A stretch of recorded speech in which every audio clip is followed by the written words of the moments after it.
Winning and losing is part of game. तो इसको लेकर, जीत और हार को लेकर बहुत ज़्यादा हो हल्ला मचाने की जरूरत नहीं होती।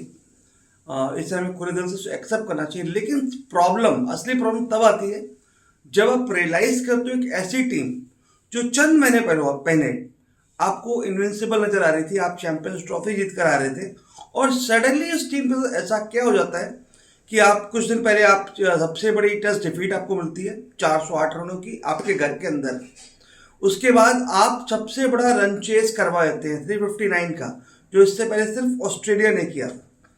तो सवाल तो उठेंगे यहाँ पर कि सवाल उठेंगे आखिर ऐसा क्या गलत हो गया, ऐसा क्या गड़बड़ हो गया, इस बारे में बात करने की जरूरत तो बनती है।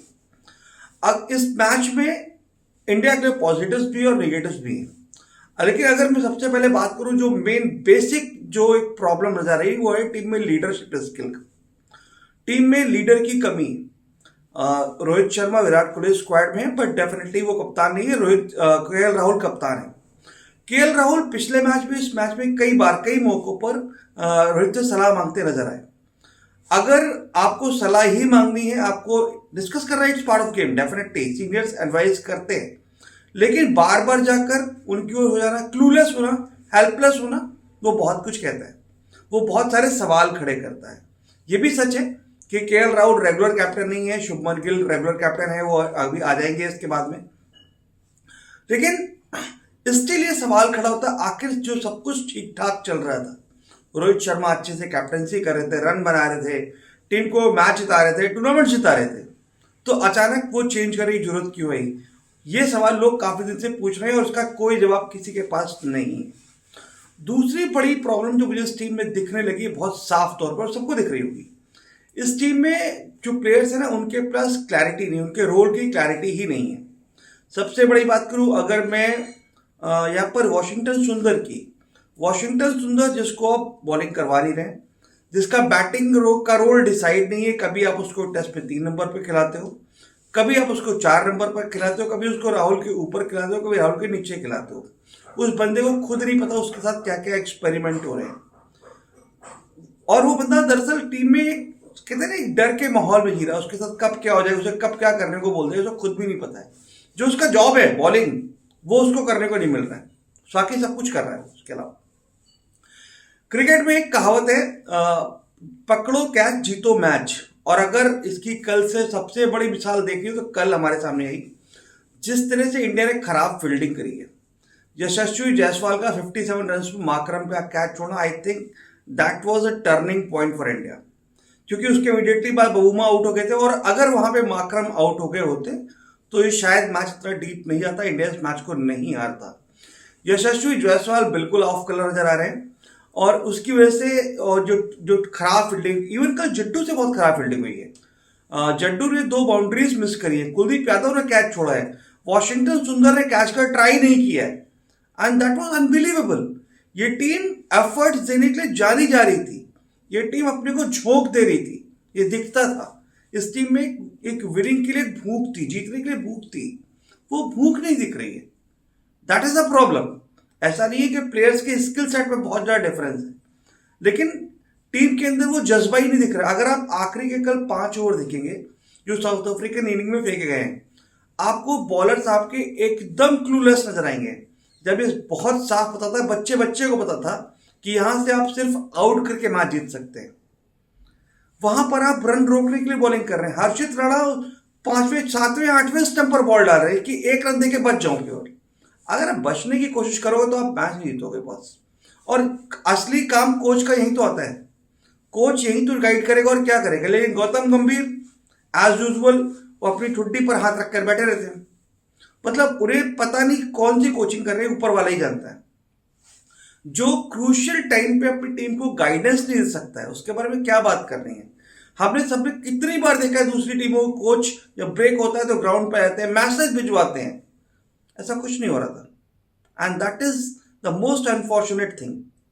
लोग क्लूलेस है, उन्हें पता ही नहीं उन्हें क्या करना है, और यही शायद सबसे बड़ी वजह थी कल की हार की। अगर मैच में पॉजिटिव्स और निगेटिव्स की बात करूं तो मैच में कल फिर से एक बार विराट कोहली ने लगातार दूसरा शतक जमाया और इस्टेब्लिश किया कि इस एरा में उनके ऐसा बैट्समैन दूसरा कोई और है नहीं वनडे क्रिकेट में। वाइट बॉल क्रिकेट में। डेफिनेटली अनबिलीवेबल, बहुत ही शानदार बल्लेबाजी, बहुत ही सधी हुई बल्लेबाजी। और लेकिन इसके साथ में एक दूसरे बल्लेबाज का जिक्र ना करूं तो शायद गलत होगा, वो होगा ऋतुराज गायकवाड़। ऋतुराज गायकवाड़ जो honestly but one of my favourite batsman always. जिस तरह सीधे बैट से शॉट खेलते हैं, जिस तरह कंपोज इनिंग खेलते हैं, विकेट्स के बीच दौड़ लगाते हैं, बहुत कैलकुलेटेड इनिंग खेलते हैं। He is ideal choice for one day cricket. And the most important thing, उनको जो टीम में पोजीशन मिली है, जो टीम में उनको जगह बनी है, उसको रिस्पेक्ट करते हुए खेलते हैं, इसलिए he is one of my favourite batsman. वहीं यशस्वी जायसवाल आप देखेंगे तो आपको इस चीज का अभाव दिखेगा, वो उस चीज को रिस्पेक्ट नहीं कर रहे हैं। उसके बाद बात करेंगे हम, केएल राहुल ने बहुत अच्छी बल्लेबाजी करी, लेकिन टीम ने कल जो सारा कुछ अच्छी बैटिंग करी थी, 358 का विशाल स्कोर खड़ा किया था, सबको बॉलर्स ने धो दिया, खत्म कर दिया। तो आई थिंक यहां पर अब बात बनती है कि आखिर हमारे कोच का रोल क्या है। वो कोच आखिर टीम को गाइडेंस क्यों नहीं दे पा रहा है। वो कोच जो खुद कहता था कि 2 वर्ल्ड कप उससे जितवाए फाइनल्स बना के, और ये सच भी है, बनाए हैं। उस कोच के पास आखिर गाइडलाइन क्यों नहीं, लोगों के लिए गाइड करने के लिए रोड मैप क्यों नहीं है। वो क्रूशियल मौकों पर आगे आकर सलाह क्यों नहीं देता है, टीम के खिलाड़ियों से इंडिविजुअली बात क्यों नहीं करता, इन्वॉल्व क्यों नहीं होता। ये सवाल बार बार पूछे जाएंगे, और इसलिए पूछे जाएंगे कि एक बेहद शानदार टीम को हम एक बेहद साधारण टीम बनते हुए देख रहे हैं। अब इंडिया टीम को हारते हुए देखेंगे, आज खत्म हो गई, सच बात ये। और इस तरह सरेंडर करके टीम नहीं हारती। आप में से कितने लोग होंगे जिनको ये कल रियलाइज होगा आखिरी ओवर पे इंडिया जीतने के लिए खेल भी रहा है, इंडिया बचने के लिए खेल रहा था, साफ साफ दिख रहा था।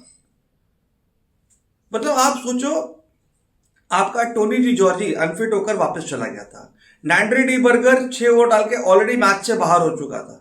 आपको सिर्फ महाराज को आउट करना था या बॉश को आउट करना था, और उसका लुंगी एंगडी को आउट करना था, मैच जीत जाते।